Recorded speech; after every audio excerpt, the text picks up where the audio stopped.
ఇకపై కేంద్ర ప్రభుత్వ రాయితీలన్నీ ఆధార్ అనుసంధానం ద్వారానే లబ్ధిదారులకు అందనున్నాయి. ఆధార్ బిల్లుకు లోక్సభ ఆమోదం తెలపడంతో దానికి చట్టబద్ధత వచ్చింది.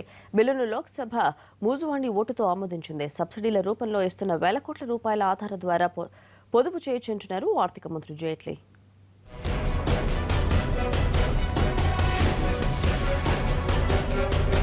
ఆధార్ బిల్లుపై లోక్సభలో జరిగిన చర్చలో అధికార బీజేపీ, ప్రతిపక్ష కాంగ్రెస్ మధ్య వాదోపవాదనలు జరిగాయి. దీన్ని ఆర్థిక బిల్లు మాదిరిగా ప్రవేశపెట్టడంపై కాంగ్రెస్ పార్టీ అభ్యంతరం వ్యక్తం చేసింది. అలాగే పౌరుల వ్యక్తిగత సమాచారం దుర్వినియోగంపై ఆందోళన వ్యక్తం చేసింది. ప్రభుత్వ పథకాలను అర్హులైన లబ్ధిదారులకు అందేలా చూడటమే ఆధార్ బిల్లు ముఖ్య ఉద్దేశమన్నారు ఆర్థిక మంత్రి అరుణ్ జైట్లీ.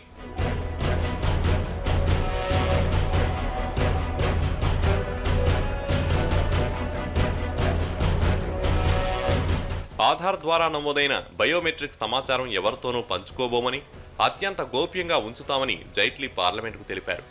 కేంద్ర పథకాల నుంచి లబ్ధి పొందాలంటే ఆధార్ తప్పనిసరి చేయడానికి ప్రభుత్వం గతంలోనే యత్నించింది. అయితే ఆధార్ చట్టబద్ధత, గోప్యతపై సుప్రీంకోర్టు సంశయాలు లేవనెత్తడంతో ప్రభుత్వం వెనక్కి తగ్గింది. ఇప్పుడు పార్లమెంట్లో బిల్లును ఆమోదించి ప్రభుత్వం దానిని చట్టబద్ధం చేసింది. బిల్లును స్టాండింగ్ కమిటీకి పంపాలని కొంతమంది సభ్యులు డిమాండ్ చేశారు.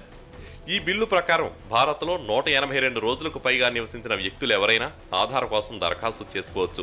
ఆర్థిక బిల్లు మాదిరిగా ప్రవేశపెట్టడంతో రాజ్యసభలో దీనిపై కేవలం చర్చ మాత్రమే జరుగుతుంది. ఎలాంటి సవరణలకు వీలుండదు.